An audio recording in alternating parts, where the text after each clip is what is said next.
All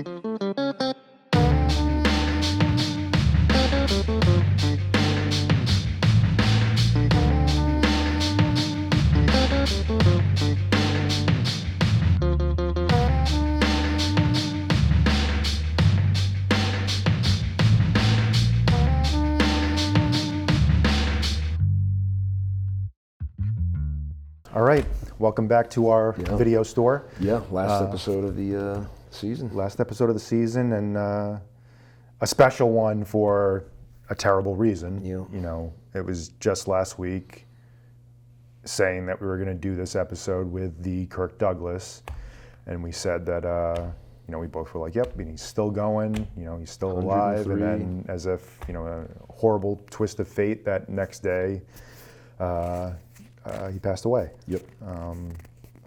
But as we'll talk about in this episode, it's just an amazing legacy. That he almost made it to 104. I just read. He almost made it to his birthday. It was 2 days short of his 104th birthday. Yeah. If we could all be so lucky. Right. I mean, my God. Right. But you chose this movie, Champion. Yep. Which, you know, watching it was one thing, but then was this your first time? First time. Oh, cool. Yeah, and you know, and watching it clearly, knowing how Scorsese is. I mean, there's like that slow-mo shot where he knocks the guy out. Just the stylistic nature of it felt like a borrow. And maybe not even like, he probably just was like, I want to see every movie about boxing. Oh yeah, right. Just to see like I mean, they got different? sued by RKO. Because they thought it was too similar to the setup. Yeah. And maybe I've seen this setup a long time ago, but I can't remember. Right. And, but I'm sure Scorsese has seen that. And just like every boxing movie that exists on the planet. So when was the first time that was this a World of Video? So this was a World of Video one. This was from the list. I was going through, I had seen, I saw Changeling after this. Before this I had seen Champagne for Caesar, all these, which is a future back pocket film, all these movies that are just, it's like I had this indelible imprint on my mind of the list.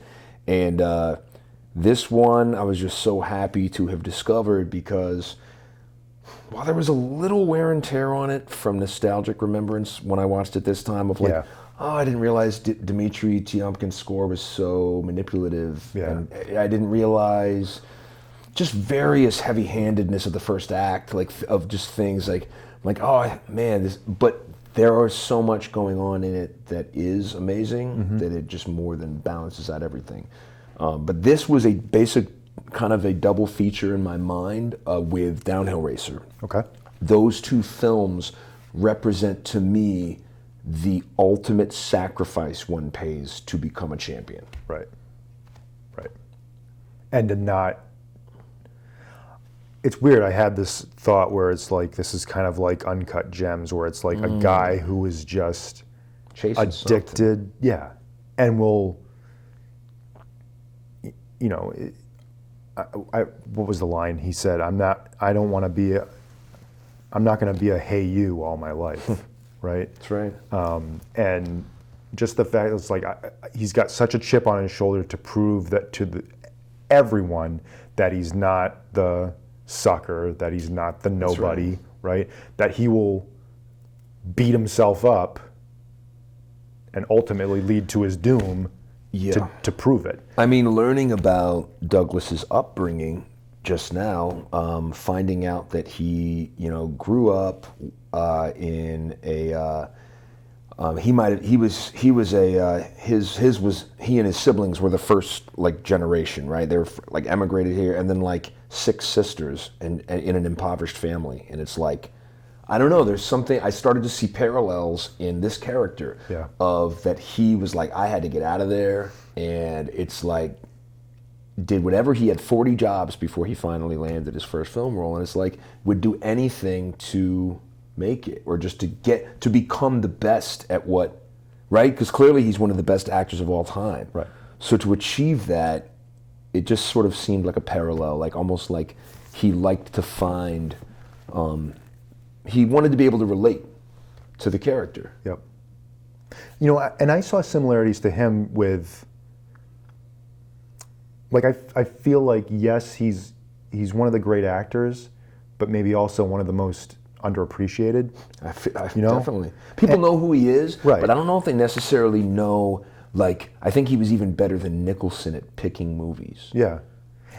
And like he could be, he should probably be in the list of actors like James Dean, Marlon Brando, right?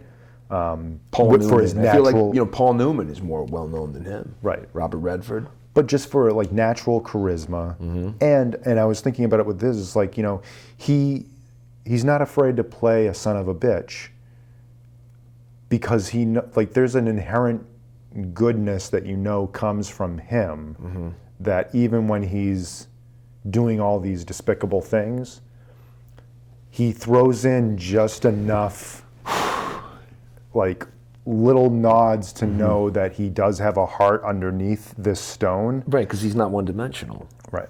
You made me realize just now that he must have had some sort of psychological understanding of what made these people tick. So you're like, well, they're only doing that because they lack this, right. Or they're right. So it's like it's almost like humanizing the person to himself by saying, well, I don't look at that as a bad thing because this is just what that person does because of this. Right.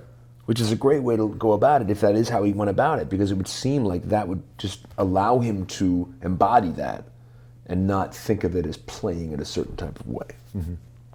And I'll, along with, because you said that like this viewing of it, maybe some of the strings showed through, right? So, but what really struck me about, because this was my first time seeing it, and I'm like, okay, on the surface I could see how someone could look at this and be like, okay, it's just another B movie, noir, the music's very overpowering in some cases, and maybe like there's a cliche here and there right. that are only retroactively cliches because everyone stole from them. Right. But two things that struck me, and I knew that director's name, is that he was an editor. Yep. He edited Citizen Kane, or assistant editor. And Magnificent Ambersons. Yep. He edited Cat People. I Walked with a Zombie. Yep. And there's one more landmark film on there too. I forget what it was, but it was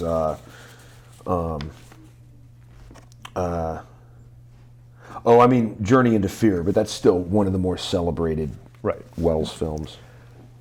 Then he gets into directing, and he direct like other than it's a lot of like kind of like B style movies, but of them is this, and then he also did Isle of the Dead, which I don't know if you've seen it, but it's a fantastic, like just a great RKO horror movie. Nice. But what struck me with watching it is that you could tell that there was someone at the helm that knew how to tell a story economically and use the camera to tell that story. Like I'm thinking there's one scene where him and Emma, it's Emma, right? Yeah. They're in her bedroom, and then the camera pans from them, and it's just panning along, and then finds the gun that the father is holding. Right. And there's other shots like that too. Where, dude, what about in the beginning when they're first describing the character, and they use the boxing light to become the train light to lead to the flashback? Right. I mean, right off the bat, you know you're dealing with someone. That was like, he knew. Like that to me felt like it's like, oh, like he learned that from Wells, right? Right. Totally. But then like every great filmmaker does their version of that. It's like, I know I got to go into a flashback. I got to tell this story. How can I do that? Right. I mean, I'm sure Wells had his wealth of knowledge from Lang, von Stroheim, von Sternberg, and Murnau. Yep. No, but I mean that German that tool, the German expressionism toolbox of like, I'm sure so many lighting things that he knew about, or angles or anything like that. Right. Yeah. So that and Kirk's performance, and also, because of what happened, thinking about all of his different movies and which ones meant something to me at particular times in my life, and what are the films that still mean something to me. But just watching him play this character and just seeing those things, man, it's like I would be very surprised, because there's not a lot of backstory that I could find on this, but I'd be really surprised if it wasn't something that he found and was championed. I mean, it actually made money. $500,000 budget, it made $2.5 million. Like, that's pretty good. I mean, for the time, I feel like. Right. For a movie like this. You know, I found out, so like when he went to the, Academy of Arts and Dramatics, basically like Lauren Bacall was someone he dated there, and she talks about how, you know, she found out that he just grew up very poor, and one time literally got arrested so that he could have a place to sleep. And it made me think of Lonely Are the Brave. Right. Just like the way, almost the shiftlessness he feels or the aimlessness he feels of just being like, I'm just gonna like do this, you know, just to get, or I guess that's part of the plot that he gets into. He does that to help his friend. Right. But I mean, it's still the idea of when that mirrors your own life, the reason might be different. Right. But he could relate to that. Like, I don't know, it feels like he gravitated towards certain pictures because they spoke to something in him. Right. And you'd hope that all actors were like that, but it's not necessarily the case. No. He deeply cared about the sanctity of the journey. And the storytelling. Right. You know, coincidentally, The Bad and the Beautiful is on tonight on TCM. God, I got to rewatch that. It's been so long. We should do an episode on that. Sure. And you know, this movie felt like that movie because, you know, he gets in. It's the same thing. Like, he gets into this line of work on the best of intentions, albeit selfish intentions. Right. But then gets himself into a position where he's got to betray his friends, betray the woman he loves, to do it. And The Bad and the Beautiful is the same way. You could even make the case that Ace in the Hole is the same way. But this is not a knock on Kirk Douglas. It's just he knew. It was like something burning inside of him. Like, I know something about this particular character that I more than any other actor of my generation can do. Yeah. Kind of like almost like a Harrison Ford type of way. Like, he just can play a particular type of character and do it so well and add such a humanity. Right, like they're doing stuff that's not in the screenplay. Right. Because, right, and which really makes it look like a life being lived in front of you. But those are the two things in watching it for the first time that struck me as like, you know, there's a director that knows a lot about connecting story points, and then learning that he was an editor, so that makes complete sense. The other thing too is that I rented this from YouTube. Okay. And it didn't advertise it this way, but for some reason it was a colorized version. Huh. So you didn't see it in black and white? Well, I did, but within the first, like, because I thought maybe it was like kind of like a Clio from 5 to 7 type of thing, where it's like, oh, maybe it's going to start in color and then go into black and white in the flashback or whatnot. But then it didn't. But then looking at it, I'm like, I know this isn't in color. And I looked and it wasn't. And then I had to turn the color down on my TV. Ah, you created your own black and white. Yeah.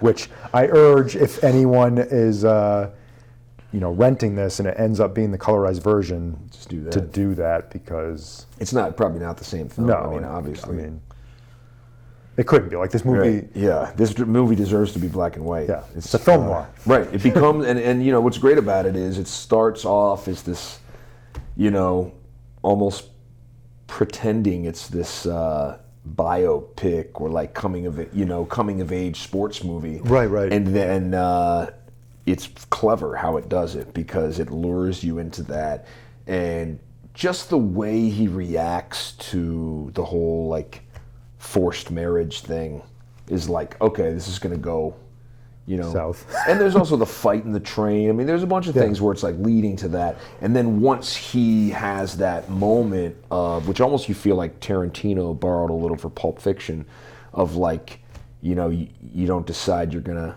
you say you're gonna take the fall, right? And then your pride, right? Because isn't the scene, basically like Ving Rhames is telling him that the pride's gonna, that thing that tells you, and it's the same thing happens. It's Douglas's pride, and he is ready to do it until the girl that has not given him the time of day still isn't doing it, and he's like, you know what? Right. I'm gonna knock this. Yeah. And the line that was like, "You walked out on me, and now I'm going to do the same to you." Yeah. And I wanted to ask you something, because there's a plot point in this where, what's his friend's name? Ollie? I think so. So he comes and Emma come. And it is his brother? Yes. Yes. So they come and he's like, we're going to get married. And then he says the thing of like, I want you to stay. I want you to see my fight. And then there's the scene where he's training and they're watching him and they're sharing looks between each other, and then they eat. And then he does the awful thing with her that drives her away, right? He can't help himself.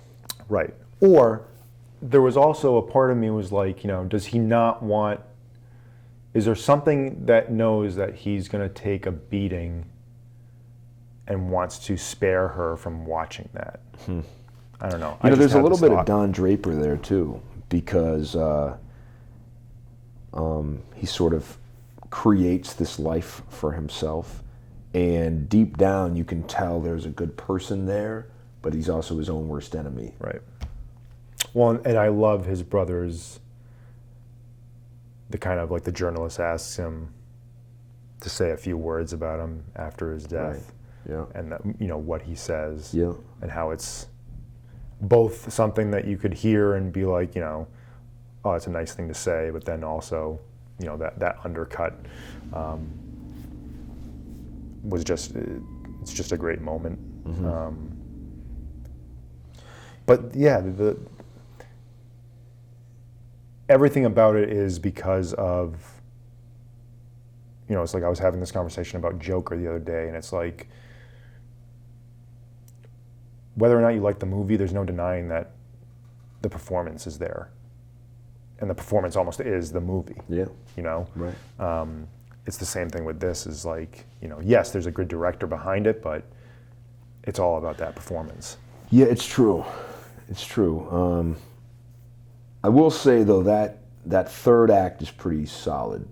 Yeah. There's almost, it's like there's a little, I almost feel like maybe Scorsese pulled a little for like Raging Bull, of the dynamic between the brothers. Right. And just that feeling of betrayal. Right. But then it's almost like, well, you look at it like, well, he was forced into this marriage as a young man, where he's like still felt like he was sowing his wild oats, and he didn't necessarily like want to do that. Mm-hmm. So you can relate to him of like at gunpoint, right? Marriage at gunpoint. Right. So, but you can tell that the brother liked her, right? And loved her. And so it makes it just, that does, it does add a lot to the film. Arthur Kennedy's ability to convey that sort of sadness. There's a really subtle thing he does when, because he's so disappointed in him, and we're just kind of sad that he lost his brother, like the person he thought his brother was, or become this other person. Right. But there's that moment when he lets himself believe that it's going to be different. and there's this, I don't know, something comes over his face, and it's his love for his brother, man. Like, and it actually leads him to deceive himself. It's really it's good, man. Because I read a review that was maligning his performance and saying it was like overly, dour, overly dour or something. I'm like, Arthur Kennedy's. Yeah, and like, I don't know. There's some moments, man, that he really. And there's tons of movies like that on the waterfront, right? Involving a boxer and his brother. I don't know. It's interesting, like these shared dynamics that exist in all these different movies. And that's like probably make a good kind of double bill, because like on the waterfront, it shares similar thematic qualities to it, but also the film using film noir or crime film conventions to underneath tell a very personal story and a heartbreaking story. So it's a pretty because this is 49, right? So 49, 54. Right. I mean, during that last fight, man, first of all, the boxing scenes are all great. Yeah. They feel real. And man, that last fight is just, he's determined, man. And I love the line that his manager says to him. He goes, "From what I'm hearing, you should train for this one." There's just such a sense of doom and foreboding about that line. Or ominous, in that fight, it's like, it's amazing. I'd say that is, as much as the rest of the film is a great performance, that's the goods right there. Right. What's in his eyes. He's conveying something like he's not going to stop until he wins this fight. Right. Well, and then the moment afterwards, underneath, like in the locker room, his whole, like, just the madness in him when he's just like, he just, it's monomania. Yeah, I mean, I mentioned Captain Ahab with Uncut Gems. It's here too. Yeah. You're not going to stop until you have you've hurt yourself and everyone around you. But can we understand what is consuming a person like that? I don't know. And I love these stories that shine a light on that, to at least say, like, let's try to break down this character, because maybe there's a little of this in all of us and we can learn something. Right. And that moment, and the moment where he accepts the trophy, I thought of Boogie Nights, just because of like similar, almost like the similar shot, but also like something like it starts with Raging Bull and then goes to Goodfellas and then to Boogie Nights. It's this kind of trajectory of a rags to riches, rise and fall story, but at the center of which is just this very specific character study of a person that's just going to destroy himself for his own personal gain, of which he thinks he's going to be his personal gain, but it ends up being his downfall. Yeah. I mean, he just has such a chip on his shoulder. Yeah. He just has so much to prove. Yeah. And he won't be content until he is on the top. And I guess that there needs to be that in people that have that type of ambition that is all-consuming. Well, and it's got to be true of anyone who plays sports or is in sports. There's got to be a part of that. You mentioned Downhill Racer, but it's kind of like, I mean, rest in peace, drive. Kobe. But look at his life, where like he strove to be this champion, and I mean, he wanted to eclipse Jordan. It was like, I will do this. Right. And then even after he retired, he tried to rest on his laurels, and he couldn't do it. So he's like, you know what? I'm going to get involved in video production and film production, and like won an Oscar. It's like, and people like that, they're just they have to just keep, there's a fire in them to do this, and it really is. And you could like psychologically look back, like, man, how did this? Is it just like, is it something that happens in someone's life that leads to this, or is it just like some people have that, and it's up to others. It's just not part of their kind of, their life's makeup. I don't know. It's interesting. So Kirk Douglas. So here's a question. Yeah. Because I'm curious if it's the same as me. But when were you first introduced to? I actually, Kirk Douglas? looking at all of his films, and damn, I forgot to count how many were 7 or above, because it's on IMDb. 'Cause it's a huge list. 20,000 Leagues Under the Sea. Yeah. Man, I loved that movie. I loved it so I much. saw it when I was like 6 or 7, and I was hooked. Dude, and I want because I have it, but I haven't really. Do you? Yeah. And is it on Blu-ray? No, I have a DVD. It may be on Blu-ray Yeah. though. So I haven't seen that since I was a kid. I know. And The effects in that always scared the crap out the of me. octopus. I mean, come on, the squid. But no, the scene of him when he's got the banjo and he sings "Whale of a Tale," like that is just He had a charisma. indelibly printed in my brain of just like a great moment as a kid in a movie. Yeah. And would watch it again and again. I know that there's not seeing it since I was a kid. Mm-hmm. I know that there's the submarine docks on an island. He goes out, he goes to drink water, and then he lifts his head and he sees the native in a tree, and then you hear the drums, and then it's like a herd of cannibals chasing him through, and I just remember that scene so much. And I remember him, I remember Peter Lorre, and I remember James Mason.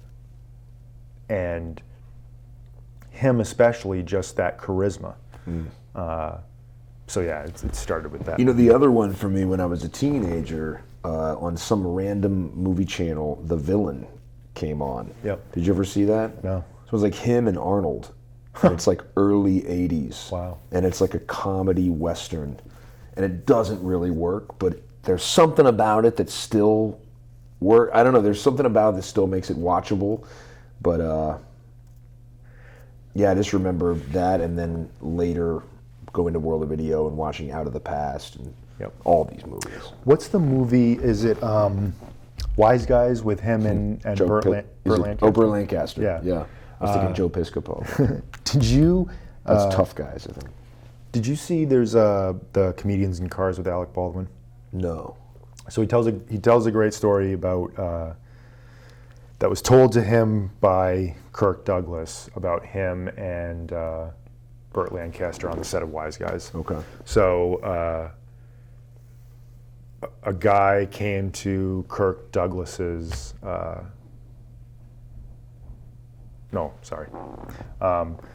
Guy goes to Burt Lancaster's dressing room, knocks on the door, wants an autograph.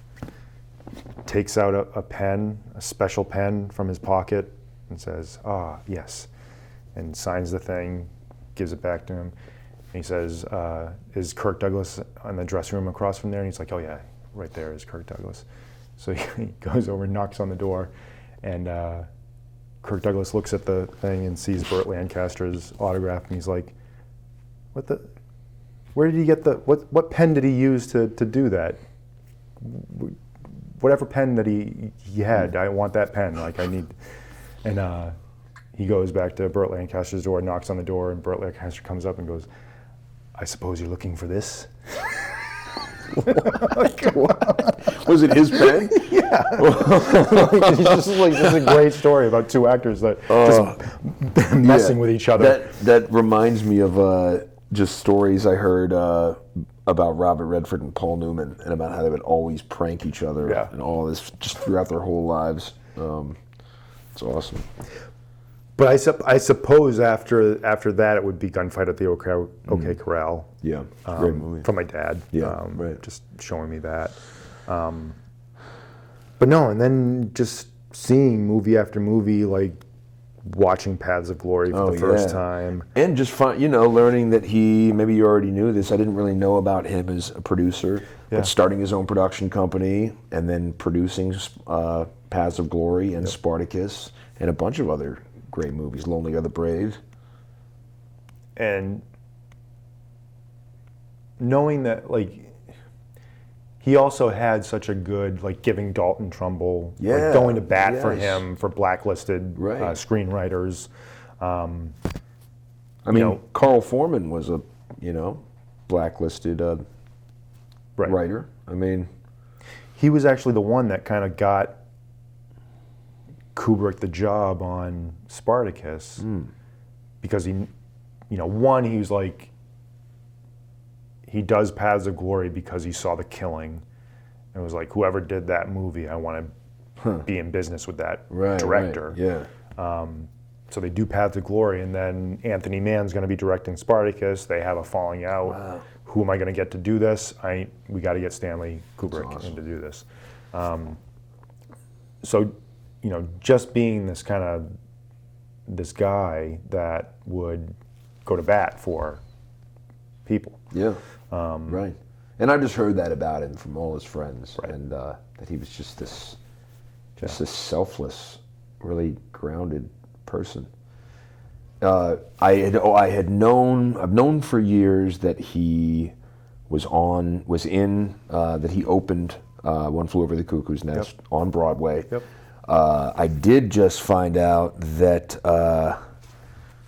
who was it that played? I'm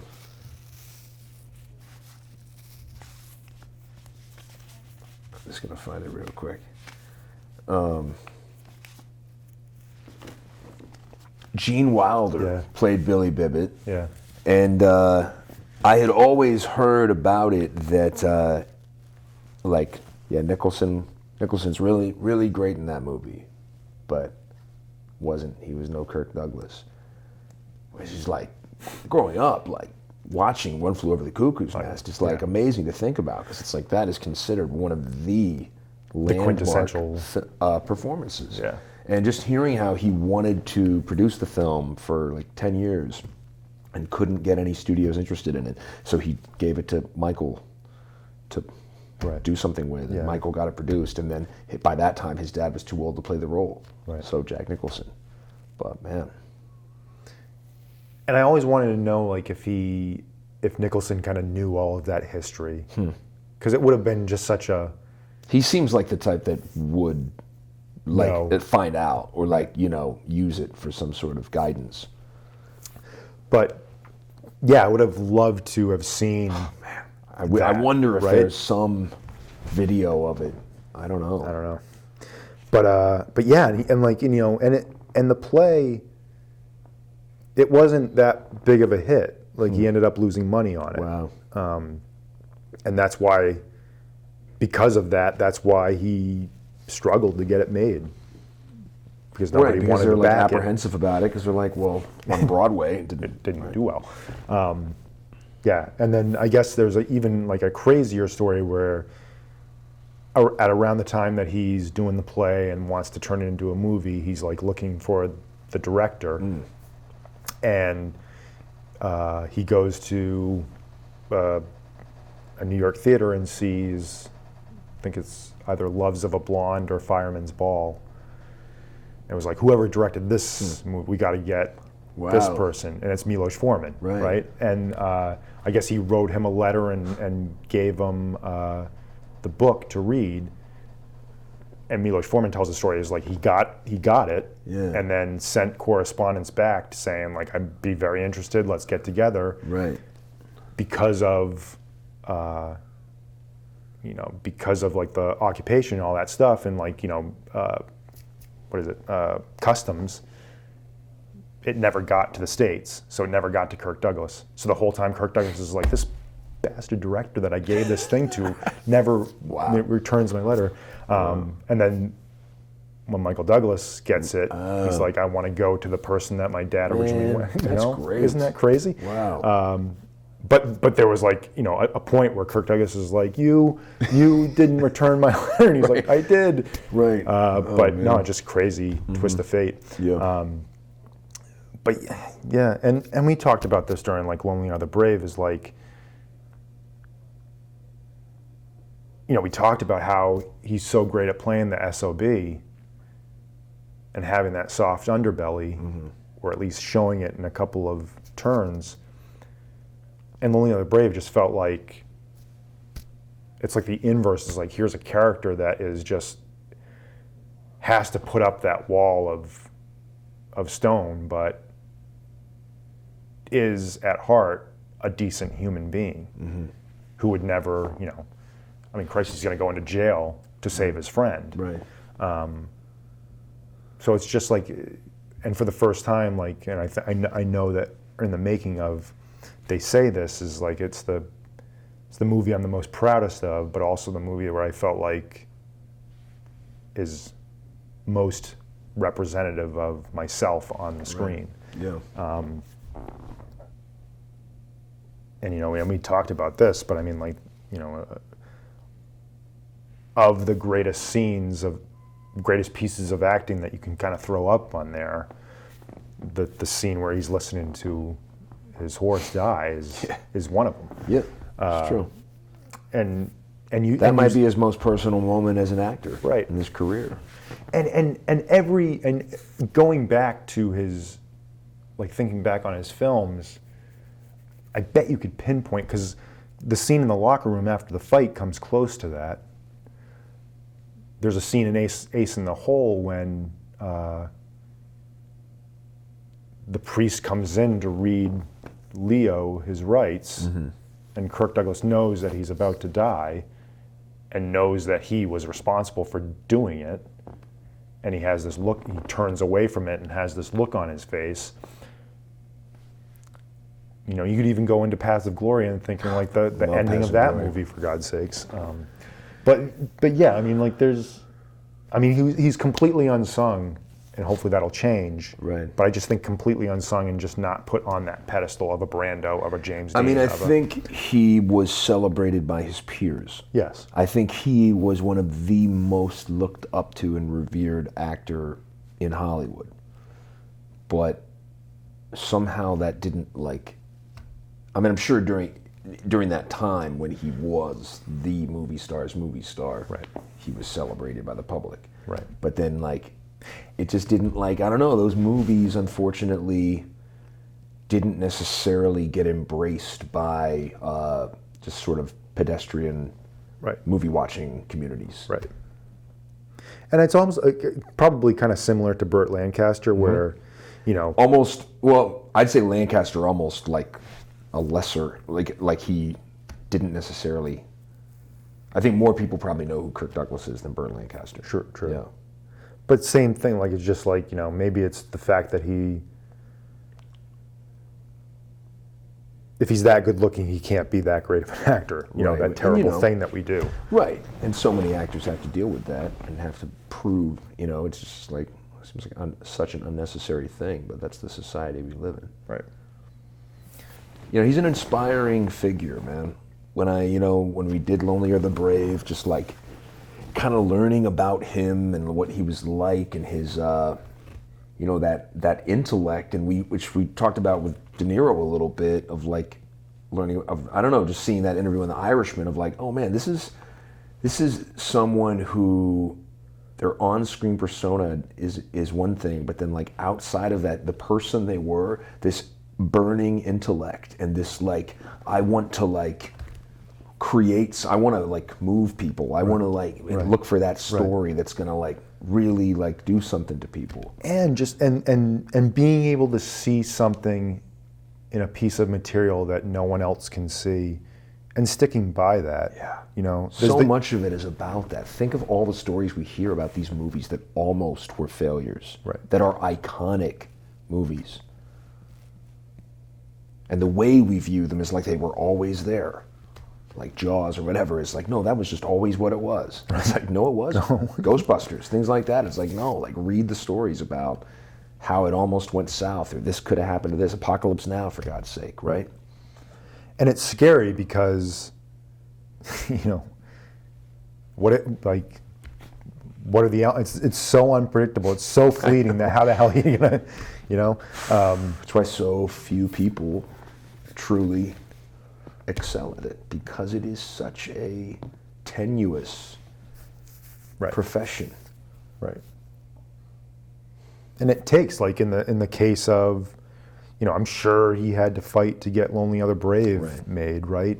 But also, speaking of De Niro, it's like, it's him reading that Jake LaMotta book and being like, it's not a good book, Right. but this character is like, we can do something with this. Right. Talking to Martin Scorsese, and Scorsese being like, I don't like boxing. I don't like sports. And him just being tenacious and being like, you gotta read this, you gotta read this. Yeah. And being in a meeting with an executive and saying like, why am I going to pay to see a movie about a cockroach? And him like looking at him and being like, he's not a cockroach. He's a human being that I have empathy for, and I'm going to show that to the audience. It's such a powerful thing. I mean, we've talked about it countless times on so many episodes about the power of humanizing someone who is known for despicable acts. Because it doesn't mean you absolve them of accountability. Right. Right? Right. But clearly they're human beings, right? So it definitely helps us to see them in other situations. I think it's the power of The Sopranos, right? How many years of movies did mob bosses get painted as just this, right? Just the one-dimensional nature. Mm-hmm. And it helps to see the humanity. Right. And seeing the mistakes that they make. Right. Like this character in this movie. Like, it's a tragic tale. The protagonist becomes the antagonist. How many times does that happen? Right. But he still gets, by the end, as much as he's done to hurt those around him and himself. Uncut Gems was such a great analogy. It really does follow the same trajectory. He alienates everyone that loves him. Mm-hmm. He doesn't love himself. And similar to kind of what you said following Uncut Gems, because it was one of my favorite films of the year, no doubt. Yeah. But my recall of watching the movie was beginning okay, I'm in the story, and then somewhere in the middle I'm like, I don't know if this movie just wants to drive me crazy, or I don't know. I don't know if I'm in or out of it. Yeah. Right? And then the third act is a adrenaline rush and sticks the landing and then some. Right. And kind of similar to what you said with this movie, it's like, kind of shaky in the middle, but that ending is an ending. Yep.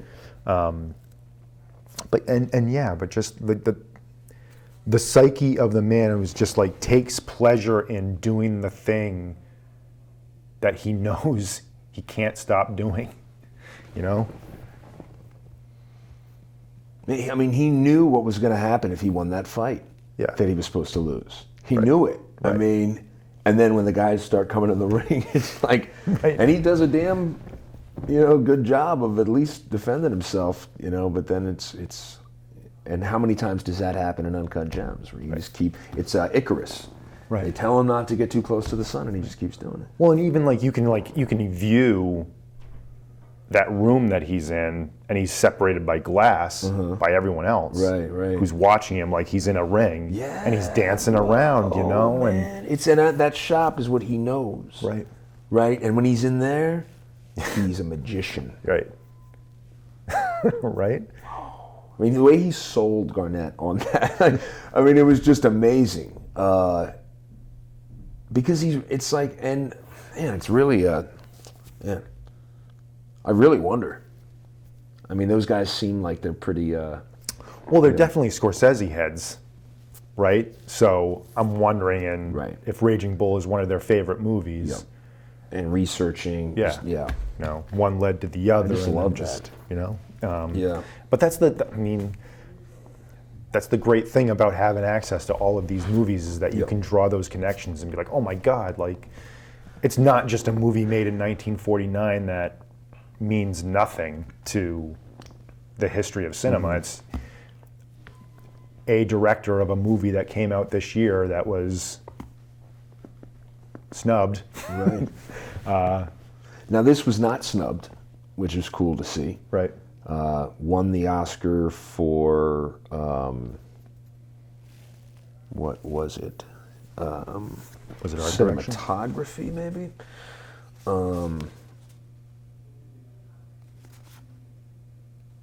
Editing. So editing won the Oscar. It got 5 Oscar nominations. So that's cool. It's cool to see. Which is weird. It's like, I don't know if you know this, but more often than not, the film that wins Best Editing wins Best Picture. Huh. But it didn't Ford happen this versus year. Ferrari won this year, right? Yeah.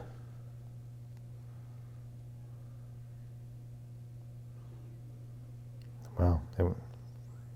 I missed that. There's a shot in this that I loved when it's a cut to the restaurant Emma's working in, and it's her reflection in the cash register. It's like chrome. So it's such an illusion because you don't necessarily realize it's a reflection at first because you're just looking at her face. Right. And then when you realize, and then the camera like moves with her, and it's like, oh man. That's the thing. Like there's a lot of those moves in this movie that they're so well done that they're easy to miss. Like they're easy to be like, you're just watching a story. You're not looking at some trickery. Well, Franz Planer, just looking up his career, Roman Holiday, Breakfast at Tiffany's, 20,000 Leagues Under the Sea, Crisscross, Caine Mutiny, definitely a pretty decorated career. And, I really feel like I've always like wrestled with the idea of like, who is the one. I remember going to a screening of Orson Welles' Macbeth at the Film Forum, and his daughter was there, and I got to ask a question, and you tell your Paul Schrader story. I'm like, yeah, so who was more? Did your dad ever tell you like who, if it was like his vision or the cinematographer, or like who was it, a collaboration between the two? Or she's like, I don't know. He never told me that. That's a question you'd have to ask him, and I don't even know if he'd tell you. Right. So it's like, and I guess it's got to be just like this sort of like, it's a collaboration, right? Right. There's communication. Right. And, but I just have such appreciation for just the director of photography and the editor, because I feel like they really are just like, they're making the car move, and they know, and the editor knows so much about the engine. Right? Like it's just like you can't have, and then the director kind of oversees the entire construction of the car.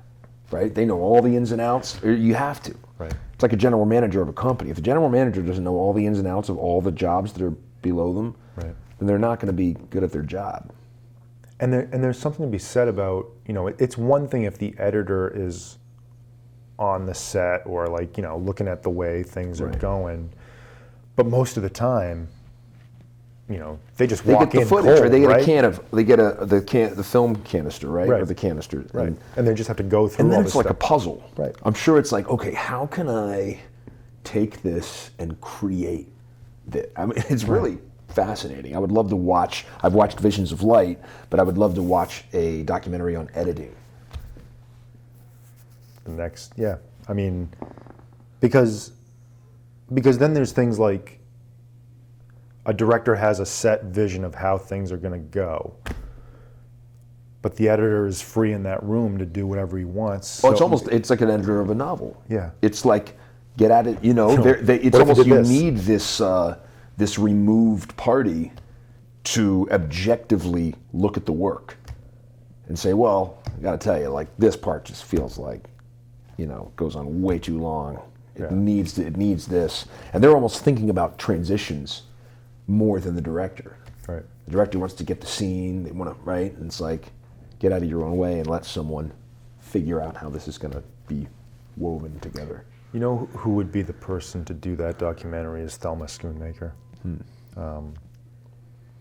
Not just because she's done every Scorsese movie since Raging Bull, and that relationship is obviously a fruitful one, but she also teaches at NYU. And anytime like I've ever seen like interviews with her, just her talking about how she edited with Scorsese a scene, it's just fascinating, just seeing it through her lens, and then her talking about why they edited a sequence the way they did, or why he shot it the way he did.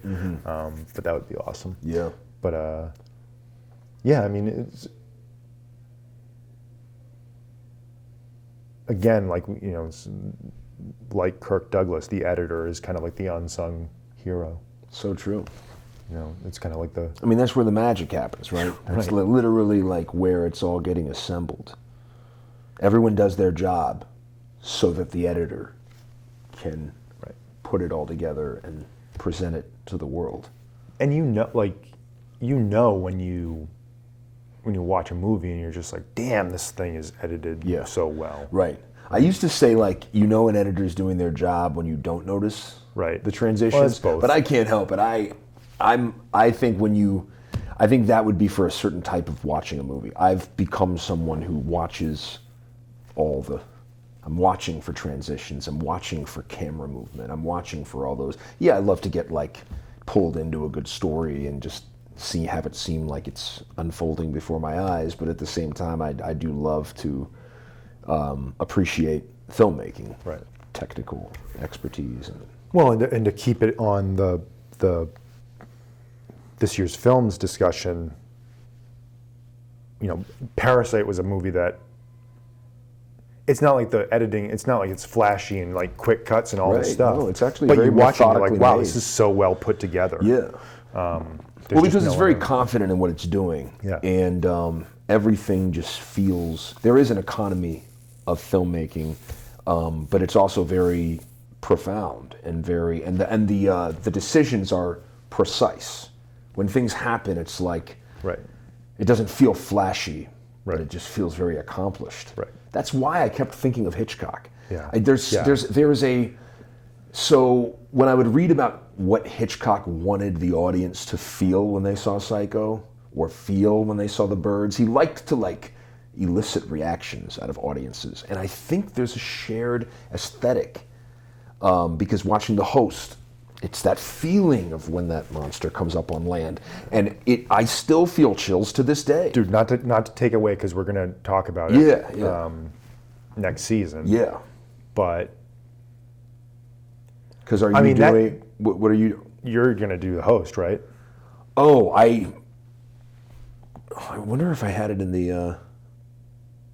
I would have to take something out to put it in there. Oh, I think. Are you? I might do it after next season. Yeah, yeah. But we'll do it at some point. Yeah. But I mean, that 10-minute sequence is one of the best ever. Like, it's like what that sequence is to monster movies. I mean, it justifies the entire film. Because I'll watch that with people, and they're like, "Is this? Come on, is this going anywhere?" Or you know what I mean? Because it's like the film builds towards that sequence. And the sequence is the reason. It's like my justification for Ready Player One. The race sequence, both of them, are so astonishing to behold that to me it's like, you know what? I'll put all my money on that scene. Right. Right? That's how it feels. Well, and I would argue that The Host puts every monster movie attempted to shame. And I hold Cloverfield up here, but it's past that. But the same thing, it's like if you don't have that half hour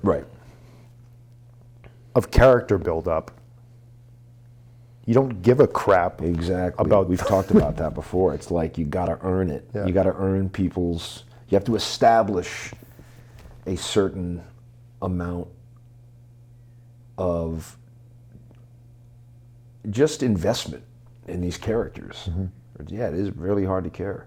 I actually hadn't thought about The Host, Parasite. Right. Every host needs a parasite. Right. So I'm really wondering, and now I just want to watch more of his films. But, yeah, I mean, I gotta watch Mother. Thank you, Kirk Douglas and Champion, for just making us think of all these modern films, because I think someone like Douglas, it's just what he meant to film in general, not just acting, but what a legacy. Well, he loved story. He loved storytelling. He loved all of it, and he loved he loved filmmaking. Right. He may not have been a film director, but he was the type of producer that loves making movies. Gee, I didn't know this. He wrote 10 novels. Wow. Now I just want to go out and read them. Like he won the a Presidential Medal of Freedom for service during World War II. I mean, just like, man, what a life. What a life, man. Pretty damn impressive. And it's also impressive too, especially because you read so many horror stories, that he had his son goes into the business as well, and there's nothing but mutual admiration between the two of them. Isn't it so cool? Right? And you know what, man? It's like people, it's like, oh, Michael Douglas, so he had such big shoes to fill, so he could never attain that. And it's like, well, yes, because Kirk Douglas is Kirk Douglas, man. It would take a Herculean effort to eclipse that. Yeah. But Michael Douglas, Yeah, more than established himself. Yeah, he Gordon did it in his Gekko own is way. one of the best performances of all time. Right. And, you know, Falling Down. and he didn't start that way. He just wanted to be a producer, right? Right. And produced arguably one of the greatest American films of all time. And he had sort of a Harrison Ford type presence early on, like Harrison Ford as Han Solo type presence of like Jewel of the Nile, Romancing the Stone, making wisecracks and like those types of things, and just being, the likable hero. But then to see was it War of the Roses, and to see some of these like dark comedies, and he's a very dexterous actor. Yeah. He can really play a lot of different roles. Yeah, he's really good at playing. He's kind of like his dad, because they can play that like really like slime ball, right? Yeah. But they can also they both have a lot of depth. And I would probably say that, yes, like Michael Douglas is good at playing that kind of very, the angry guy, right? He's good at doing that. But I would say like something like Wonder Boys is like what Lonely Are the Brave is to his father. That would probably be his moment where it's like, oh, you kind of see something besides what he always plays, Mm-hmm. But I loved watching this movie for the first time, and finally watching this movie for the first time, and especially around the time of his death, to kind of go back and see it in that. I mean, how serendipitous is that this was the last film of the season. So, it's obviously tough to lose him, but you couldn't ask for a fuller life. Right. And we got to, expound on the impact he's had on our film watching lives and just cinema in general. Right. And And I think it gives everyone the opportunity to, if you haven't seen a Kirk Douglas film or you've seen a few, to kind of go back and watch them. They're readily available. Mm-hmm. It's so easy to kind of go on to YouTube and rent this for $2.99, and do it with all of his films, like The Bad and the Beautiful, Paths of Glory, Ace in the Hole, Out of the Past, Detective Story. Yep.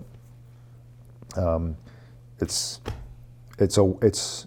an actor's work to be seen and cherished. And I guess actors really loved working with him too, because he just cared. So Made it fun. Yeah, I would think. and I've heard the same about Nicholson. Just great to have on set. Very giving, very Right. And they can have these intimidating screen presences, right? Yeah. They're maybe the two most intimidating of all time, but they're apparently that just really just great people. Awesome. It's inspiring. Yep.